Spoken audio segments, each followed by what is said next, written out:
Yes. Usikora umeze utese? Meze neza kabisa. Shatse navuga ko meze neza. Kuri uyu munsi wa Pentecote baba we. Mbonye umwuka wera yamanukije. Mu byukuri bakonze biyobokamana TV mu dukurikiye. Aha hantu tuhagaze turi kumwe na Evangeliste Le Monde Bikemu nawe. Tuhagaze ari nijoro. Kubera ibitangaza barabibona rwose. Mu byukuri mu gitondo cy'uyu munsi twahagurutse mu mujyi wa Kigali twerekeza i Gatsibo aho twari tugiye muri Pentecote ku itorero rya ADPR Kabarore. Noneho turi kuvayo rero hano hantu tugeze haryo ubu bahita ngikira bahita Ikagamba ubwo ni muwe murenge mu murenge wa Nyamiyaga nyine dusubira i Kigali. Yego. Mu byukuri twenda kugera hano duhagaze Imana iturokoye impanuka ikomeye cyane twebwe ubwacu cyane twari dutwaye imodoka tuva nyine mu urwo rugendo imodoka imanuka yirukanka cyane bikomeye. Yego. Yari tugonze neza umva kandi yari imodoka iruti yacu yari ifite umuvuduko nk'uwijana twari dupfuye Imana ikinga akaboko ni Imana idutabaye. Icyo rero ntabwo kuri njyewe kibaye gitangaza bitewe n'ikindi gitangaza nsanze aha ngaha duhagaze. Yego. Mu byukuri imodoka yabanutse ntabwo ari ngombwa kuza kuyigaragaza muri aya mashusho turerekana cyakora aho yaguye umutekano wa banyirayo. Yes. Urebye ahantu yaguye bantu b'Imana muri kudukurikira kandi ukabona banyirayo twari duhagararanye nabo bari gushima Imana. Yego. Nubwo tuzabasura tubaha ikiganiro bashima Imana none kubera amarangamutima bagifite ntabwo bari capable yo kuvuga. Yego. Ariko bakaba bashima Imana ari bazima. Bike ni igitangaza n'ukuri umwuka wera yamanukiye muri uyu harya ngo n'umurenge witwa ngwe wa Nyamiyaga. Umwuka wera yamanukiye Nyamiyaga. Kuba badapfuye ni ikintu gitangaje bigaragaza ko burya ukuboko kw'Imana kugikora ibitangaza cyane. Bigaragaza ko mu ijuru hari Imana irinda umuntu cyane. Aba bantu banyira imodoka banza ni bari amasezerano abagaruye cyane. Niba kuko ntibyumvikana nkuko tugiye kuhabereka mukareba ahantu imodoka yari yaguye. Nta n'umuntu wabyumva. Nta muntu wabyumva bike. Nta muntu wabyumva n'ibintu bitumvikana. Ubibonye gute wowe we? Jewe buretse hari ubwoba ngifite bumwe. Hari ubwoba ngifite. Erega twari dupfuye natwe. Twari dupfuye. Twarimo tuvika Kabarore kuri ADPR niko Joel abivuze. Twirangwe na korara Agape ino nkuru tuyikoza ari kuri Pentecote no ngwenda tutayishyiraho none simbizi. Ariko twari tuvika Kabarore mu karere ka Gatsibo. Twebwe se ntiruduhushije imodoka iraje mu ikorosi ziri hafi ahangaha inyuma yacu yaho bari kureba kuko ziba yari impanuka ebyiri zisa n'izegeranye. Iraduhushije neza yari yadukubise yari yatumaze ni Imana ikinze ukuboko shoferi wacu araberereka gato wenda nawe dushobora kuza kumwerekana akavuga uko bigenze tugitera intambwe gato cyane nko mu minota itatu ndumva itarenga 5 tugeze ahantu duhagaze turi gukorera ikiganiro cyapanga dusanga indi modoka yuriye umuhanda iragenderwa mu musozi wo hakurya mo hasi none dutangajwe no kuma abantu ngo bararokotse banyirayo Paulo yaravuze ngo yaturokoye urupfu rukomeye cyagihe ngo twiringiye yuko izakomeza kuturokora n'uyu munsi yaturokora ndetse izakomeza kuturokora ndetse no kuturengera. Amen. Aha hantu nta muntu utari uwo guhamya ko Imana iturokoye yaba twebwe yaba abantu dusanze hano kuri uyu musozi muri uyu murenge twese Imana iraturokoye. Iyi Pentecote ikwiye kuba Pentecote turokotse impanuka ikomeye. Ni Pentecote nziza. Ni Pentecote Imana itanze ubuzima. Ibi biba birimo isomo rikomeye burya nta muntu ujya upfa igihe cye kitagera. Nta muntu ujya upfa igihe cye kitaragera. Reka wenda unyemerere twereke abantu aho imodoka yaguye turi buze no gusireba. Ndabona hano hari n'abantu batandukanye. Niba hari abantu babibonye wenda bikiba bemera kutuganiriza kugira ngo dufatikanye gushimira Imana. Wabibonye okay. Witwa nde? Amazina ni Nshimiyimana Vedaste. Mbese twabonye imirimo n'ibitangaza by'Imana. Yego byagenze ute? N'umuntu utemera Imana yabibona ko Imana yahabaye. Yego. Ukuntu byatangiye ngiye narindi hafi yaho imodoka yaje irimo kuzamuka noneho hari abantu bakora mu mapoto batwara ibintu by'amapoto nyine mu mashanyarazi noneho baje bari kumanuka imodoka bisa nk'iyitambika bari bapakiye amapoto umushoferi aje abona nta kuntu yabigenza arabona najya kugonga icyo kintu arahitana ubuzima bw'abantu bwinshi iyo yitambitse niyo yatumye bajya hepfo niyo yatumye bajya hepfo noneho umushoferi ahitamo gukata gutya irangije itambukamo gutya tugiye dusanga abantu barahumeka nta kibazo wowe ukibona wenda bibaye ugasanga baranahumeka urumva umeze gutunguka ukurikije uko wabibonye ubu mbese ndi gushima Imana kuko nabonye imirimo n'ibitangaza kuko hari igihe yavuze ngo yabwiye Abisiraheli ngo nzabarinda nzabana namwe muri Egiputa yarabarinze yarabikoze yabanye nabo nabonye ko iyarindaga abantu muri Egiputa n'ubu ngubu bikirinda abantu nabiboneye aha ngaha amen amen haleluya uri umukristo se ndi umukristo ndasenga wamenye se ko uyu munsi ari Pentecote uyu munsi ntago nari nabimenye ariko uyu munsi rero uyu munsi urumva Yesu ajya kujya mu ijuru yasize abwiye intumwa ati simbatize nk'imfubyi ahubwo nzaboherereza umufasha w'umwuka wera noneho abakristo rero bagira umunsi ngarukamwaka bizihizamo imanuka ry'uwo mwuka wera ubwo intumwa zari ziteraniye hamwe mu cyumba zitegereje isezerano ry'umwami Yesu uyu munsi rero niho abakristo bose ku isi aho bari bizihiza icyo bita Pentecote imanuka ry'umwuka wera amanukira intumwa rero natwe nibyo birori twari tuvuyemo iriya Kabarore nyine ni na mpamvu turi kuvuga ngo kuri Pentecote y'uyu mwaka tubonye ahantu yamanukiye bitewe nuko Imana yarinze abantu bakaba ntacyo babaye urabimenye rero ko Pentecote yabaye ariko mukozi w'Imana uyu munsi n'umunsi w'umwuka wera kuko umwuka wera yagaragariye aha ngaha kuri aka gasozi hani Kagamba umwuka wera yahagaragaye kuri aba babyeyi no kuri iyi modoka ariko umwaka utaha uzajya muri Pentecote mwana n'ubundi niho nsengera zuri umwadeperi umwadeperi utazi igihe Pentecote ibera ahubwo no mu rusengero umuteguro wari uhari niko umwuka wera aha hari undi wabibonye watuganiriza watubwira cyangwa washima Imana kubw'uyu munsi niba hari undi ufite ishimwe yashima Imana twamuhereza rwose mikrofone wowe cyane rwose nta kibazo turimo tuganira n'abantu b'Imana abanyarwanda tugira umuco wo kuganira inkuru nk'iyi habura abantu baduha ubuhamya gutya gatoya babibonye abantu bakavuga ati ba bantu ni ibintu bari kwivugira kugira ngo baryoshye inkuru ariko ni ibintu bisanzwe urumva ko wowe utuye hano nuye hano hirya egera hano gatoya utuye hano nakubona guri no gufasha abantu mwegereyo mugira ute none se byagenze ute nani kubabwira uburyo byagenze yego iyi modoka yaturutse inyuma burimbi iri kuzamuka yego urumva nago yakabaye ikorana accident kuko yazamukaga nta muvuduko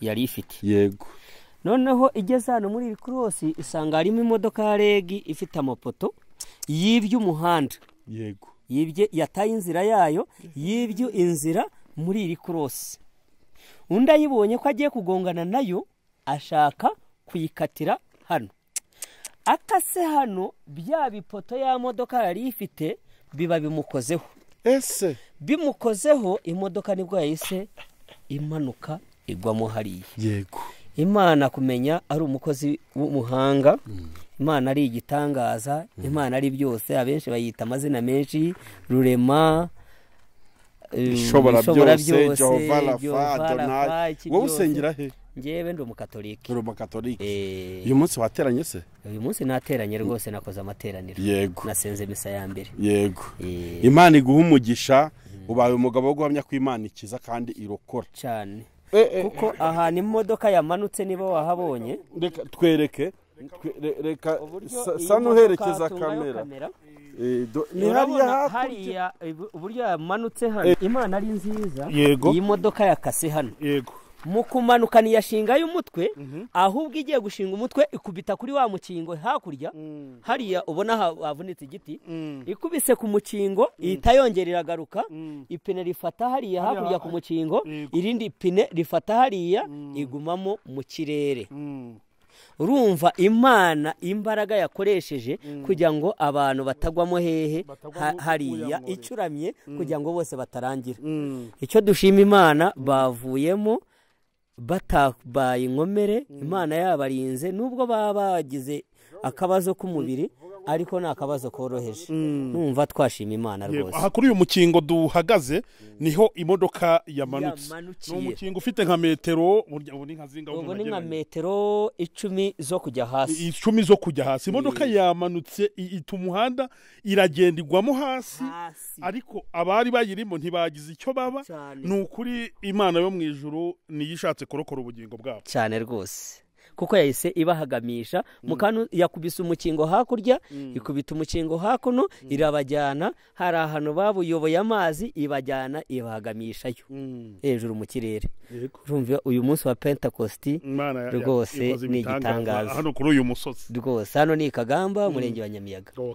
ngira ngo murabyumva cyane mwebwe mudukurikiye. Mu by'ukuri Imana iracyakora ibitangaza kandi n'igifite ubugingo bw'umuntu wese mu biganza byayo. Kuba abantu bakora impanuka nk'iyi ngiyi ikomeye gutya ntibagire ikintu baba, dushimiye Imana cyane. Yarinze aba bene data abavandimwe, tuzaganira nabo babaha ubuhamya bavuge gukomera kw'Imana, kuko ubu ngubu none ntabwo bashobora kuvuga, ariko turabibemereye yuko tuzabashaka tukaganira nabo. Reka dushimire bano bavandimwe nabo bagiye bareba uko byagenze, nabo murabona ko bafite imbamutima zo gushimira Imana kubera ibitangaza Imana yakoze. Nyine aba bantu bakaba batagize icyo baba, ngira ngo namashimwe y'Imana mu by'ukuri, kandi Imana ibaho umugisha cyane. Yego mbega ibintu bitari byoroshye namba we, kugwa hariya ahantu muri uriya mwobo ugaragara kuriya muri izi metero zingana gutya, ukarokoka ukavamo ugihumeka umwuka w'abazima. Kadukomeze ikiganiro jowe. Ni ibintu bitari byoroshye. Urahabonye ukuntu hareshyaga, urumva urahabonye ukuntu hareshyaga, waba wiviremo nta kibazo. Urahabonye ukuntu hareshyaga, ubonye natwe aho turokokeye ukuntu ari hafi ya hano. None uriya mama wumvaga kandi avuga ati ngende umukristo nzabaha ubuhamya neza. Yatubujije cyakora gushyira imodoka ye mu mashusho, kandi twagombaga kumva icyifuzo cye, ariko vraiment tubonye ko Imana ikora. Imana irakora nagape kwa Imana ibaha umugisha bari kureba iki kiganiro. Turokotse tuvuyeyo. Yego no kuri Imana yagwa icyubahiro, turayishimye. Kandi mu by'ukuri kuri iyi Pentecote iratwiyeretse, umwuka wera aratumanukiye muri izi nzira ziva Igatsibo zerekeza i Kigali. Mu by'ukuri ibintu amaso yacu abonye ni ibintu bikomeye, ni ibintu byo gushimira Imana, ni ibintu byo gushimira Imana. Dushimye Imana rero tuyihaye icyubahiro. Bigenda hariya muri barabantu. Aba ngaba ni abantu nyine muri kubona bari bashungereye kubera iyi mpanuka yabaye, nabo byabarenze bafite amashimwe.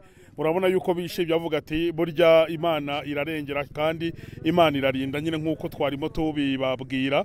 Ngira ngo murabibona sa amashimwe akomeyera, mwahaye Imana icyubahiro, ariko kubwo irokoye bano bavandimwe impanuka ikomeye koko.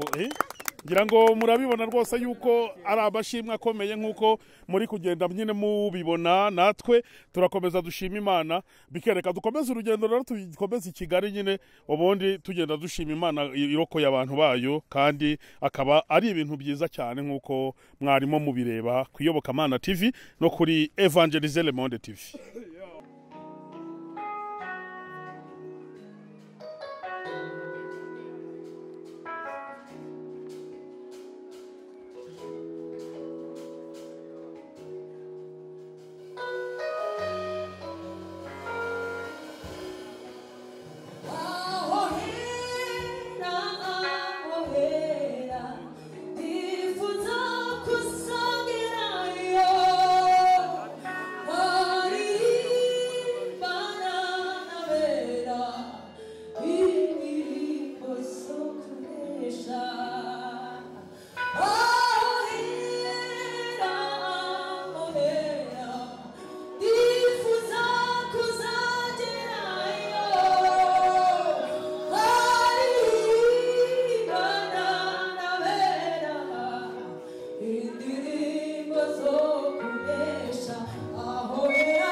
tuvuge ngo amen.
Take it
We thank you for being with us from the beginning up to today. We thank you for the blessings you've given our life since the beginning, long time ago till today.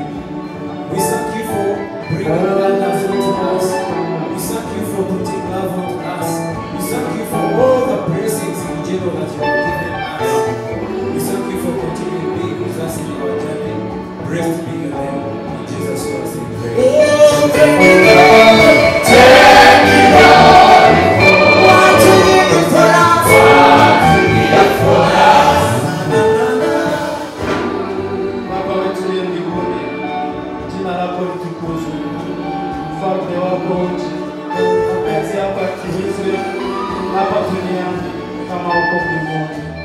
Asante ulilinda fara yetu katika miaka 11 iliyopita. Asante ulilinda kanisa yetu. Asante, tunakushukuru kwamba ulilinda wachungaji wetu. Asante kwa matendo yote uliyoyatenda. Asante uliponya wagonjwa katikati yetu. Na pia tunaomba utujaze Roho Mtakatifu atusaidie katika safari hii. Tunaomba katika jina la Yesu. Amen.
Take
mwiza duhaye wo kuri iyi tariki, reka dusabe abaririmbyi bacu diaspora bahaguruke dufatanye gushima Imana. Baze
turayishimiye ko ari nziza ku buzima bwacu, turayishimiye ko yabanye natwe mu nzira ndende y'ubuzima, turayishimiye mu myaka 11 n'umwe yabanye natwe, yabaye mu ruhande rwacu ntabwo yigeze dutererana. Ku manywa twarayihamagaye twumva, nijoro turayihamagarira twumva. Imana yacu nishimye. Haleluya! Mama Sandrine barampamagaye nimugoroba barambwira ngo Mama Sandrine byarangiye. Ndashima Imana ko yasibye imva muri korali Agape. Uyu munsi Mama Sandrine tukaba turi kumubona, turi kumwe dushima Imana, Imana ishimwe. Haleluya! Ishimwe! Dufite Imana yumva gusenga, dufite Imana yumva amasengesho. Imana ishimwe, Imana ihimbazwe. Imana yakijije abarwayi benshi muri korali Agape, Imana yakijije Mama Joy. Imana ishimwe kuri Pentecote mushize Mama Joy yararwaye ameze nabi, turashimira Imana ko yamukijije, turashimira Imana ko yatanze abana muri korali Agape, turashimira Imana yabanye natwe yatwitayeho mu buryo bwose. Imana ishimwe. Agape, haleluya!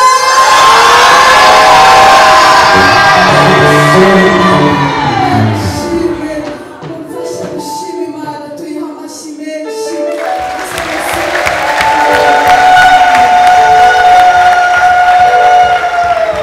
Reka dusabe uhagarariye diaspora nawe atambutse ishimwe, ndatekereza nawe arifite. Imana imugisha. Haleluya, haleluya. Oh, haleluya, haleluya. Dushima Imana mu mitima yacu natwe. Imana yacu ni nyembaraga. Amen. Nta jambo Imana ivuga buri he. Ibyo Imana ivugana natwe, ibyo Imana yavuganye n'abera n'Imana igira ite ibikora. Dushima Imana. Imitima yacu yabezere guteka iyo tuje hano iwacu ku ivuko. Uburyo tuvuga kugira ngo tukinjira mu marembo bw'abe twumva hari ibintu by'ibiro tuzamuka mu buryo bw'umwuka. Amen. Imana yabanye natwe bari i Kigali no mu mpande zitandukanye mu diaspora, turayishimiye. Imana yabanye n'itorero muri rusange ryacu rya Kabarore, turayishimiye. Ndabyibuka Imana tugisenga nahoze mbibwira twari twicaranye, hari igihe twajyaga duterana tukabona nk'intebe nk'enye aha ngaha, ariko data akavuga ko azatuzanira abantu urusengero rukuzura tukazanagura.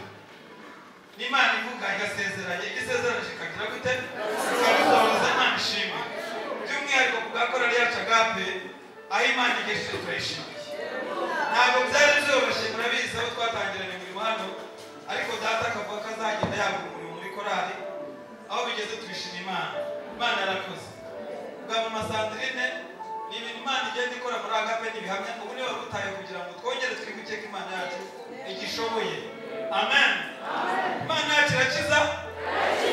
Imana yacu irakiza. Ni abahamya b'imirimo y'Imana. Imana yakije Mama Sandrine turimo turamubona. Imana yanzuriye umudamu murabyibuka. Dufite Mama Joye arahari murabyibuka.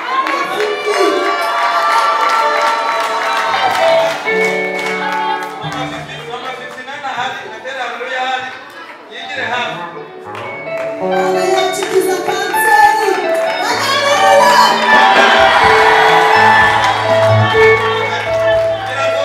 Murabyibuka ko nawe nta musatera afite. Nta kinani yo weravuze ngo ni Imana ishoboye byose kandi nta gihe kibasha kurogoya. Icyo Imana yagambiriye ku bantu bayo ntabaza akakitambika imbere. No challenge ishaka kuza umugambi w'Imana. Ishima Imana rero yakoze byose.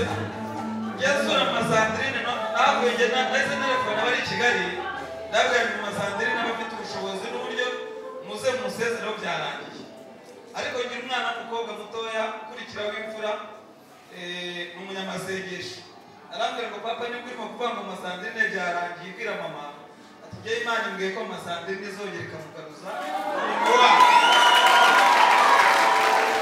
Rero muhumure ati ni imirimo y'Imana ishaka kugira ngo yerekanirwe muri we. Mama Sandrine azakira kandi akorera Imana. None nawe Imana ntihabwe icyubahiro. Reka twe kurondogora, ariko dufite Imana ishoboye byose, niyo kwiringirwa. Haleluya. Kandi kuwizera Imana yacu ntabwo izigera imukoza. Turabahamya imirimo y'Imana. Nagira ngo rero muhagarariye diaspora muri rusange ubwo dufatanyije ishimwe, twese turashima abaturutse impande zose, natwe dufatanyije ishimwe n'itorero muri rusange n'akorera yacu Agape. Nagira ngo kubw'ibyo natwe dukomere Imana amashyi yanjye yose yacu. Reka kabiri gatatu.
Ibyo yavuze irabisohoza, ibasha gukora ibiruta cyane. Ibyo yavuze irabikora. Imana sunu kuyivuguruze, ibyo yavuze Imana irabisohoza. Haleluya. Ibasha gukora ibiruta cyane ibyo yibwira irabisohoza.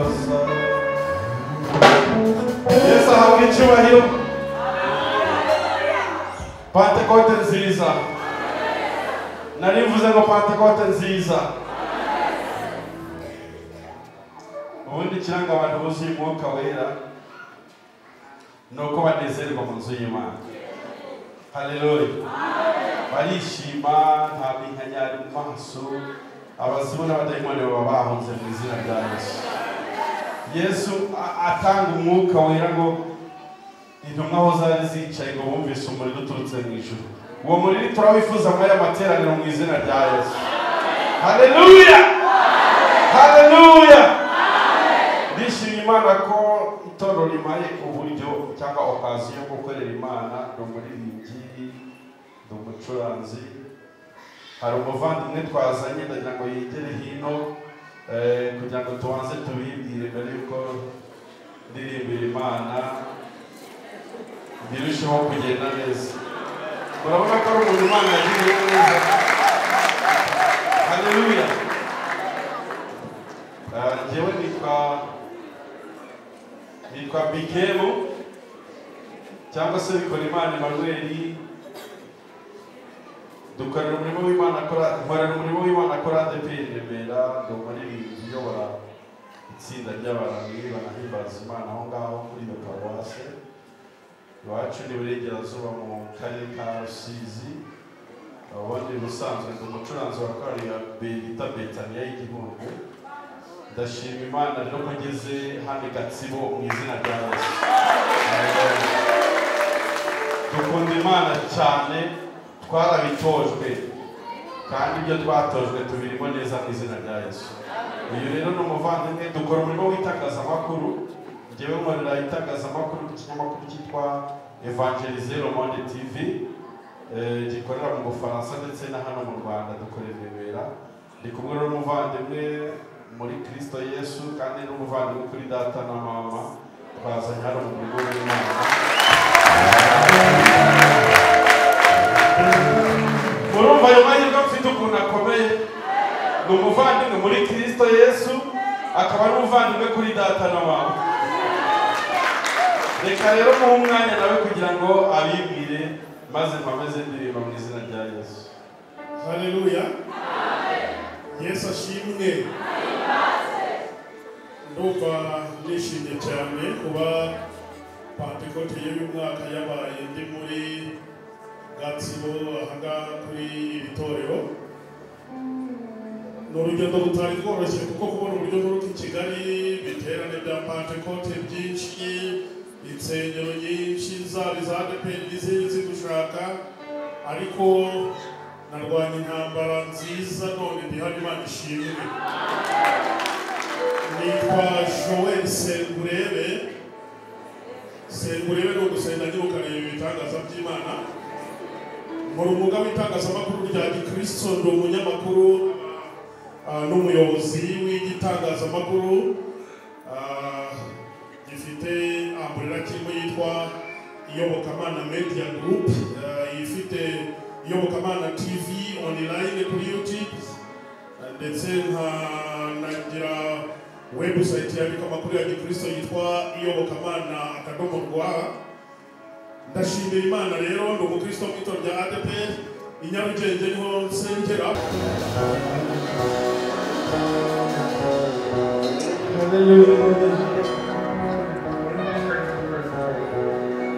Turagushimiye Mwami Yesu kuko uri uwo gushima. Twamaze gusobanukirwa ko twaremeye kukuramya ndetse no kuguhimbaza. Iyo tubikoze neza tuba turi gukora impamvu yo kubaho kwacu. Umuririmbyi aravuga ngo iyo ataba amaraso ya Yesu igihe n'uwo yari kuba iyanjye. Ushimwe Mwami Imana ko utadutanze ngo tube umuhigo w'amenyo y'abanzi bacu. Hallelujah! We worship you, Lord. We worship you. We thank you, Father. We glorify your name, Jesus. Let your glory fall. Let your kingdom come.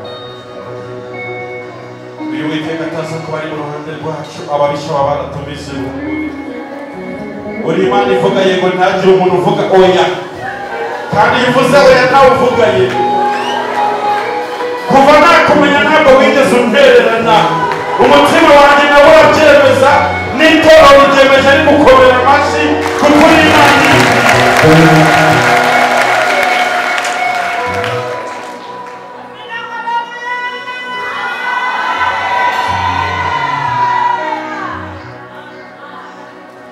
hari igihe nshaka kuvuga iby'urukundo rwawe nkabura amagambo yo kubivuga ariko ngira ngo wabuze icyifuzo kiri mu mutima wanjye kuko niwo wampaye n'ubura.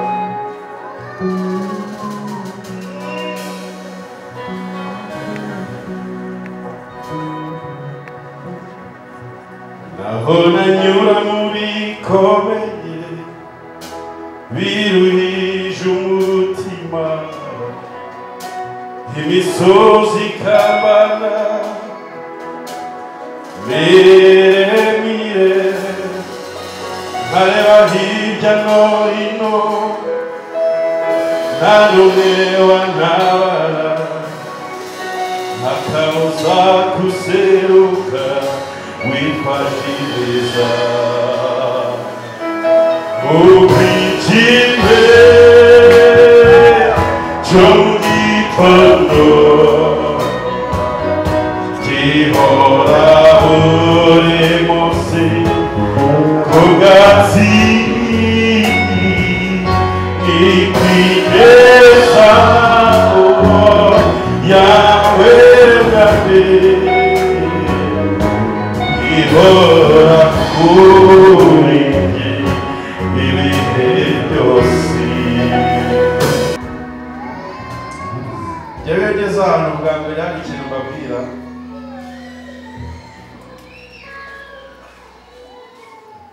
ntabwo kuririmba no gucuranga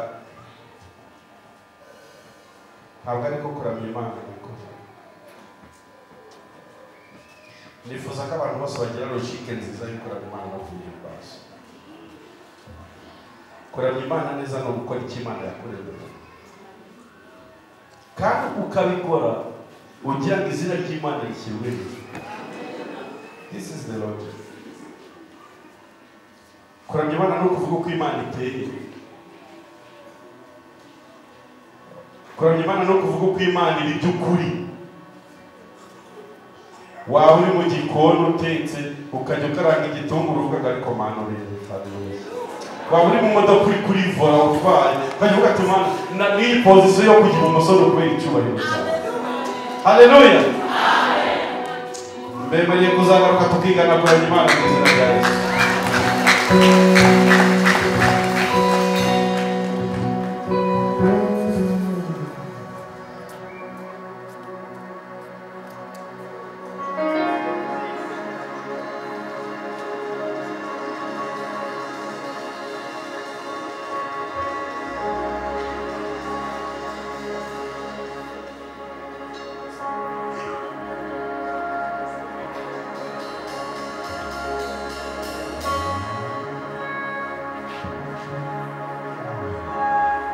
Umwanya w'Getsemani sinshobora kwibagirwa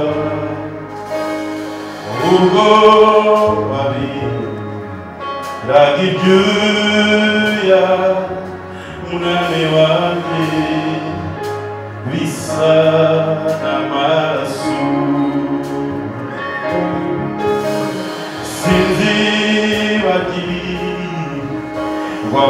Wamakura wabonye kubw'ibyaha unamye no mubabaro mwami wanjye uri Getsemani. Tuzamuye ibiganza byacu tubaha icyubahiro mwami wanjye.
Umwuka